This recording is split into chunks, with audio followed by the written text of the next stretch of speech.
বাসন্তী পোলাও আর কষা মাংস পছন্দ করে না এমন বাঙালির কিন্তু জুড়ি মেলা ভার।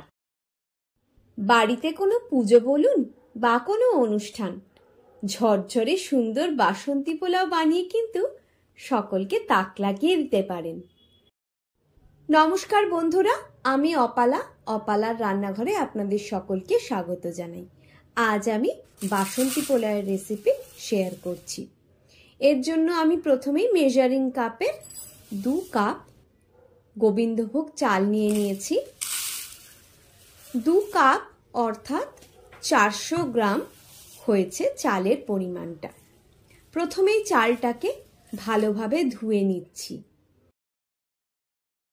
আমি 3-4 বার জল দিয়ে ভালোভাবে চালটাকে ধুয়ে নিয়েছি।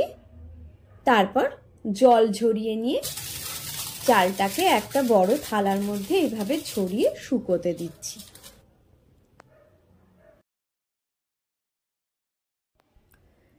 এখানে একটু আদা আর কাঁচা লঙ্কা নিয়েছি, বেটে রেখে দেব সেটা। চালটা শুকিয়ে গিয়েছে। এবার গ্যাসের ফ্লেম অন করে একটা তড়কা প্যান নিয়ে নিয়েছি, তার মধ্যে আমি 1/4 কাপ ঘি দিয়ে দিলাম। ঘিটা গলে যাওয়ার পর এর মধ্যে আমি 1 চামচ পরিমাণ হলুদ দিয়ে দিচ্ছি। প্রথমে আমি চালের মধ্যে আলাদা আলাদাভাবে ঘি আর হলুদটা অ্যাপ্লাই করতাম, কিন্তু তারপর দেখলাম এইভাবে হলুদটাকে যদি ঘিয়ের মধ্যে গুলিয়ে দেওয়া যায় তাহলে খুব সহজেই গোটা চালটার মধ্যে ভালোভাবে মিশিয়ে নেওয়া যায়। এবার এই হলুদ গোলানো ঘিটাকে আমি চালের মধ্যে দিয়ে দিলাম।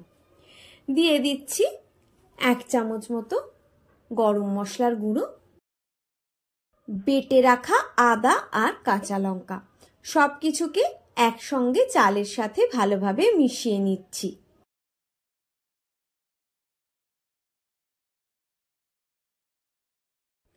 গ্যাসের ফ্লেম অন করে আমি এর মধ্যে সাদা তেল আর একটুখানি ঘি দিয়ে দিচ্ছি। ঘিটা গলে যাওয়ার পর এর মধ্যে আমি 2 তেজপাতা, 2 দারচিনির টুকরো, 3টে ছোট এলাচ আর 3-4টে লবঙ্গ এর মধ্যে দিয়ে দিলাম। এগুলোকে ভালোভাবে নেড়ে নিয়ে এর মধ্যে আমি কয়েকটা কাজু বাদাম দিয়ে দিলাম। কাজু বাদামটাকে হালকাভাবে ভেজে নিয়ে দিয়ে দিচ্ছি এর মধ্যে কয়েকটা কিশমিশ। কাজু আর কিশমিশ সবগুলোকে একসাথে ভালোভাবে ভেজে নিচ্ছি। কাজু বাদামের রংটা হালকা চেঞ্জ হয়ে যাওয়ার পর এর মধ্যে আগে থেকে মেখে রাখা চালটা আমি দিয়ে দিচ্ছি। এবার চালের সঙ্গে সবকিছুকে একসাথে আমি ভালোভাবে 3-4 মিনিট ধরে একটু নেড়ে চেড়ে নিচ্ছি। গ্যাসের ফ্লেমটা কিন্তু এই সময় আমি লোতে রেখেছি। চালটাকে হালকা ভাজা ভাজা করে নিয়ে এর মধ্যে আমি এবার জল দিয়ে দিচ্ছি। জলের পরিমাণটা যতটা চাল নিয়েছেন তার ঠিক দ্বিগুণ হবে, অর্থাৎ এখানে আমি মেজারিং কাপের 2 কাপ চাল নিয়েছি, তাহলে আমাকে জল নিতে হবে মেজারিং কাপের 4 কাপ। আপনারা যদি কোনো বাটি মেপে চাল নেন তাহলে জলটা সেই বাটি মেপে যতটা চাল নেবেন তার দ্বিগুণ নিতে হবে। এবার জলের সঙ্গে ভালোভাবে সবকিছুকে মিশিয়ে নিলাম।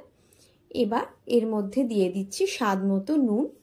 নুনটা দেওয়ার পরে অবশ্যই একটুখানি আমি দেখে নেব, কারণ নুনটা বেশি হয়ে গেলে কিন্তু সমস্যা। আমার নুনটা ঠিকই আছে।